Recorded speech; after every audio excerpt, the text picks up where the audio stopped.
On this AirCheck episode, Paul and I continue our conversation with national television and radio voiceover pro, Greg O'Brien, the OB. This is part 2 of our 4-part series with Greg O'Brien, where we find out how Greg approaches putting his voice to a radio commercial. More specifically, how he assembled the various voiceover projects he was tasked at Bill Young Productions.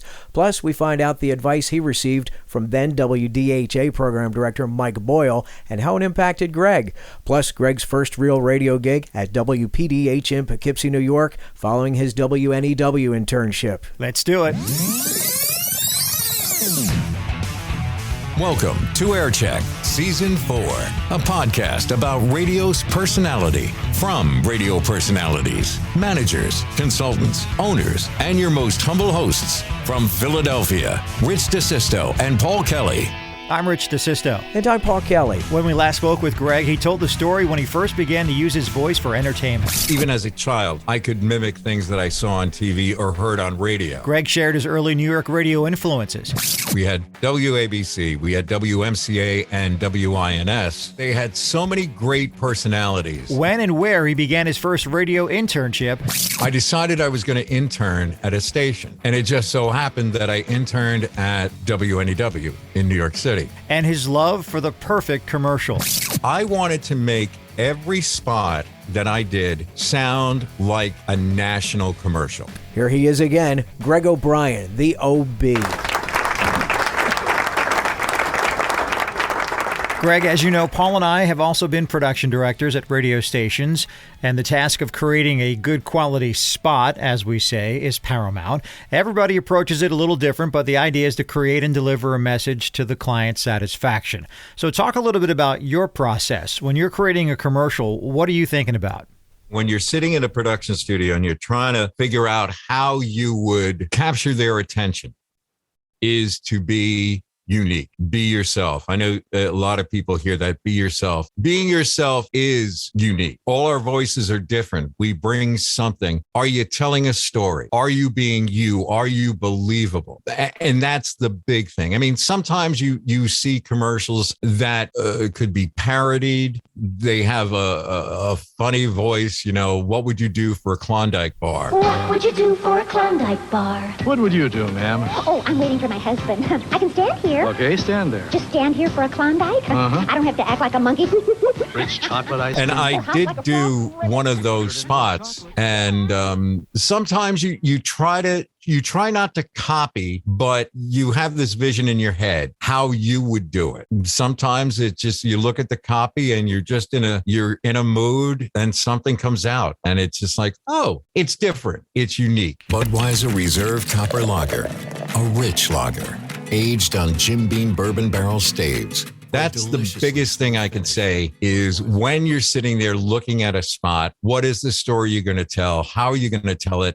And how is it going to be unique? Greg, I'm learning a lot today. I mean, the process of, you're showing up for your day at Bill Young concert productions there in Houston, Texas. You walk in, the studio is your office, and essentially you have a blank canvas. Because I'm sitting here thinking, somebody already wrote the voiceover text for him. He just has to read it, and somebody else is going to throw all the music under it. No, so you actually wrote the voiceover text, right? What happened daily of going into audio production post house would be you would get an order. Now, sometimes they'll give you information that they want in the spot, but they give you the songs. Sometimes they give you the songs they want in. Sometimes it's up to you. If you have a good knowledge of music, a good knowledge of that band, or here, we need a 60-second and a 30-second spot. You have to come up with the flair. One thing about doing concert spot is the music that you create, the music track or, the music bed, that should be able to sit on its own. And you are just adding the little pizzazz other than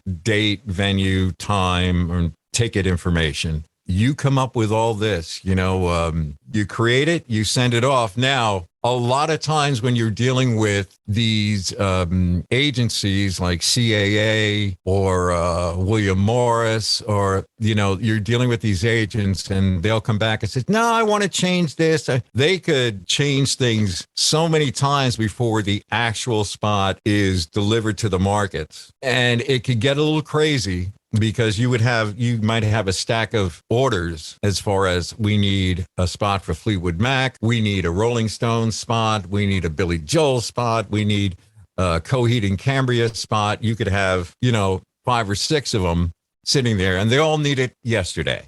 Of course. And again, you have to build it, which when we say build it, build the track, the music bed for 60 and a 30, sometimes a 15, a 10. And your brain has to start working and say, how am I going to introduce this? Because the first 5 seconds of anything, whether it's a spot, whether it's a demo, sets the pace.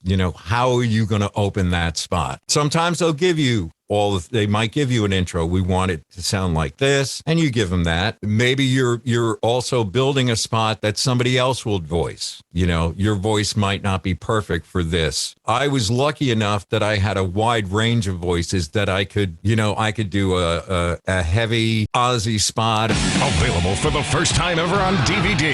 It's Speak of the Devil from Ozzy Osbourne. Filmed on the 1982 Diary of a Madman tour. The DVD includes early Ozzy classics, Crazy Train. And turn right around and do a Keith Urban spot. Variety is the spice of life, and we've got the spiciest music mix. Ooh, hot, hot. Oh, it burns. From the 90s to now, US 101, Chattanooga's #1 for country. Just know how to use your range and tone of your voice. All that stuff that I did at BYP, I had learned earlier in radio, trying to use those different ranges to sound different. And I think by the time I got to Bill Young, I knew how this type of voice would work here, or this type of tone would work there. You know what I mean? I had already spent 15 years with all these crazy voices, and then with Bill Young, I got it down to where I'm really strong at. That a couple of different ranges that I'm very strong at. Ballpark time frame for our non-radio industry people for you to record a 60-second concert spot, start to finish, the music, everything in there. Most people think, it would just take 2 minutes? When you've done it for a long time, it doesn't take you that long. I mean, it takes longer than 2 minutes. What you're trying to do is you're trying to match. When you're creating the music bed, that is the most important. When I say that in concert spots, is that should be able to stand alone. So you're making sure your edits between songs are just seamless. It's like all one song, the beats match, the songs flow together. So if you just had to put it up on the radio or on TV and didn't have any voice under it, it still sounds so smooth. And that's a difficult thing to do, because sometimes I can't get these songs to work together. The management or the agent wants these 2 songs back to back, and it says, it's not working. And because they're not as creative as you are. They think of it, it should work. Well, not necessarily. I try to be as creative as possible and want to make it sound, just like I said, to stand on its own. And that takes a little bit of time. Some spots are easier to do because, say you get an artist that you kind of have an idea of how songs work back to back. Then you get artists that you don't know, you're not familiar with. And you have to build or create a spot from artists or groups that I don't even know who these people are. How do I say this artist? How do I say it? And the same goes when you're creating a spot for comedians. That was another tough one. Trying to find stuff that you could use that's clean. Excuse me, I'm sorry. That's a tough one. When you're talking about, Paul, start to finish with comedians, when you're doing a tour spot for comedians, sometimes their stories are long. It takes too long to get to the punchline. And it's like, how do I make this work? Some comedians tell jokes. Others are, they're all monologues. It all depends on who the artist is, how much time it takes, and how familiar you are with them. Okay, so not 2 minutes. So what would be the long and what would be the short that would take you to do a spot? The longest I would say an hour or two, because you want to make it great the first time. So you're really taking your time. And you're writing it. And you're writing it. Or you're not even writing it. What's ever coming into your head at that moment. I never wrote things down. You're painting that picture. You're really putting the color on there. Yeah, exactly. Nestled between the roaming hills and lush pastures is the tiny hamlet of Matthias, West Virginia. It's the epitome of what John Denver sang.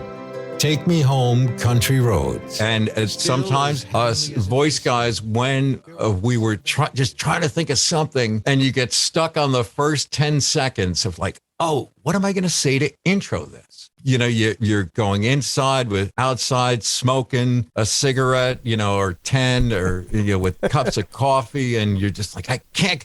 And we'd all sit around. Sometimes at Bill Young, we'd all gather around the coffee machine. It's like, can you come up with something like this? I don't know. Can you think of this? And it was like, oh, let's trade copy. Yeah. And it was, sometimes you did, and it's, oh, that's good. Or you read something in a magazine that just, there's a line in it that you just say, oh, I could use that for the intro, or I could use this for the middle part of this. It can come from anywhere. It's like a songwriter. It's like sometimes it just comes out of the blue. Air Check, a podcast about radio's personality from radio personalities. You're listening to Season 4. Catch up with Seasons 1, 2, and 3. Available now on Apple Podcasts, Google Podcasts, and Spotify. You can also tell your smart speaker to play Air Check Podcast. It's a huge move going for an internship in the mid to late 80s when you're in your 20-somethings. You get the internship at NEW. Where did your first break come from following the internship? Did you head up the... No. The Thruway? Before that, I started sending demo tapes. One of my brothers was doing radio down in the Baltimore area, and he helped me put a demo together. Because I had no idea. I mean, we don't have what we have now, where you could go on YouTube or Google it or whatever. So he helped me put a demo together. And the first person I sent a demo to was Mike Boyle at DHA out there in Randolph. New Jersey's premier rock station, WDHA FM, Dover, North Jersey.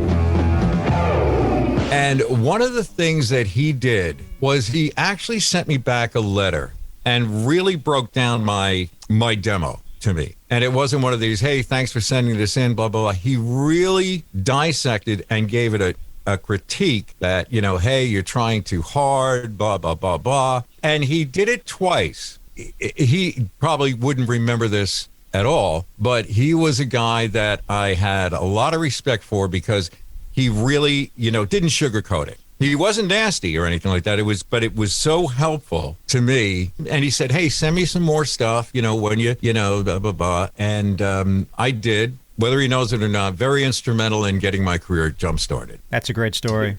Giving me that more confidence that I needed to, okay, I'm on the right track. I'm not kidding myself, that type of thing. Following NEW, what was the first station that you ended up in? First station I ended up in was WPDH, Poughkeepsie, New York. Rocking into the 90s, the home of rock and roll. 101.5 WPDH. I've heard of it. Well, I was hired as I sent something up, and the program director at the time, another very influential person in my career, was Stu Shantz. He had hired me for part-time. I was going to be the Friday into Saturday morning overnight. Remember those overnight? Oh, yeah. Whatever shows? That's when people sleep, right? Yeah, exactly. And the thing was, I was living in Hoboken, New Jersey. So traveling to Poughkeepsie was a good 2 hours, 2.5 hour ride. And wintertime, that could be a little difficult on a New York State Thruway. But I knew I had to do this. It was important. And I knew that if I, was asked, hey, Greg, we need somebody for tomorrow night. This was when everything was live, and said, listen, we need somebody tonight at 7. I got off of work at, 4 or 5 in Hoboken, and I'd be like, yep, I'm there. With all that traveling, didn't bother me. I said, I knew I was working on my career. So I did that for 6 months until they called me and said, listen, we have a full-time opening for the overnight. And I took an incredible pay cut and didn't mind at all. Summer of 1988 is when I started full-time at WPDH. So that's when you left the bank? That's when I left banking. I left everything. And, this is what I knew I was good at. I loved doing it. And there was no question. This is what I was meant to do. Talk a little bit about that radio group there in Poughkeepsie. When you started there, it was owned by a company called Crystal Radio Group. They owned WPDH, and while you were there, ended up acquiring some other stations, and you knew the owner personally because it was locally owned. Rob Dyson owned it from the 80s through the 2000s, and this was a radio group, an hour and a half away from New York City, but operated like it was New York City. I mean, major market, promotion items, the promotional vehicles that would go out for parades, concerts, giveaways. Talk about some of those days of Crystal Radio Group, WPDH. The great thing about that station, all of us never treated it like a small market radio station. We were a 50,000 watt flamethrower with the incredible group of people, whether it was jocks, sales, upper management. We all had that idea. We are as big as any station. And we treated it like that. And we were constantly out. We had, again, when you have ownership, management right in that building, most of the time, we could do anything. We could go to the owner and say, listen, we need this, we need that, blah, blah, blah. We got it. But it had to make sense, of course. The amazing thing about that group of people that we had for so many years was it was a family. People use the word or phrase family around a lot. This was a family. Or as Paul's brother, who was our consultant at the time, Tom Kelly, called us, a great dysfunctional radio family. And it was, everybody was on the same wavelength. We worked together. And we also played together because we really did enjoy each other's company. And we had a lot of fun. When you're doing something you love, it's never work. And we all loved what we did. We had an incredible morning show that, anchored the whole day. Waking Up with the Wolf with Bob Wolfeld. We called him Bob Wolf because it was easier to say. John Tobin and Mad Mike Colvin, who happens to be... we're still friends to this day, very close friends. Meanwhile, the New York Daily News reports 40,000 people have ordered OJ's controversial home video. That has the morning team at this upstate New York radio station very unhappy. Do not buy the OJ video. Lay off the tape. We are giving you the tape for free. DJ Bob Wolf doesn't want OJ to profit, so he says he will buy the tape and make copies for anybody who asks. The fax machine is heating up with requests. Please send me the OJ tape. I can't wait to see how a liar tells his story. And we're in touch with radio stations that are friends of ours across the country, hoping that they'll do the same thing. Is this all legal? Well, they're not worried for now. If they stop us dead in our tracks, hopefully we would have generated enough ill will towards the whole production that no one's going to buy it anyway. And if it turns out that there is a legal problem with this, we're just going to get Johnny Cochran to represent us in court and we'll get off. And that show was on for a number of years and was incredibly popular. Number one all the time. And it was the anchor of our radio station that people still talk about. It was one of those things where, wow, everything is working together. Now, it wasn't perfect, but it all worked together. It was, to say magical, all right, that sounds kind of corny, but it was. And Paul, you were up there for a while, and you knew about, the personality of that station. Yeah, my brother Tom, who you referenced before, he gave me a word of advice going in there. He says it's a great group of people. You have to understand everybody has a real strong, healthy level of disrespect for everybody. And that pretty much set the tone. But, and I'll tell you one story, and this is not to make Tom Kelly's head any bigger than it is he was the consultant of the station. He wasn't one of these people that came in and told you you're doing this wrong, you're doing that wrong. He would take jocks individually and have meetings with them, say, what would you like to do? Here's what would make you even better. And that also helped with our community, because sometimes, consultants were always looked at as, oh, they're tearing our station apart, they're doing this. But Tom really had at that time, really had a very calm influence and really helping us. It wasn't us against them. He really he was part of that also, that, kept it together, especially the us air personalities who could get a little crazy. Your brother Tom getting some love from the OB. Yeah, but what my brother Tom said about PDH was true. All kidding aside, PDH was a fun place. On our next episode with Greg, part 3 of 4, Greg gets upgraded from WPDH to run the sister station, WRRV. We also find out how Greg and I end up meeting as we both find ourselves on the radio in New York City at Pure Rock Q104.3.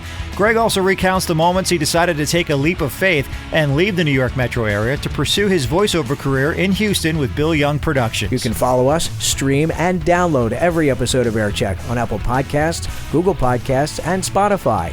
You can also tell your smart speaker to play AirCheck Podcast. If you haven't done so, give us a great rating. We'd also love to hear from you on our Facebook page, AirCheck Me. This is Rich DeSisto. And I'm Paul Kelly. We'll talk to you soon. Closing out another episode of AirCheck, a podcast about radio's personality from radio personalities. If you have radio stories to share, we'd love to hear from you. Join the AirCheck guest list. Email aircheckme@gmail.com. Musical props are Chris Gordon's. Announcer props, I'll take those. Greg O'Brien, the OB. AirCheck is available now on Apple Podcasts, Google Podcasts, and Spotify. You can also tell your smart speaker to play AirCheck Podcast. AirCheck is the creation of RDPK Productions.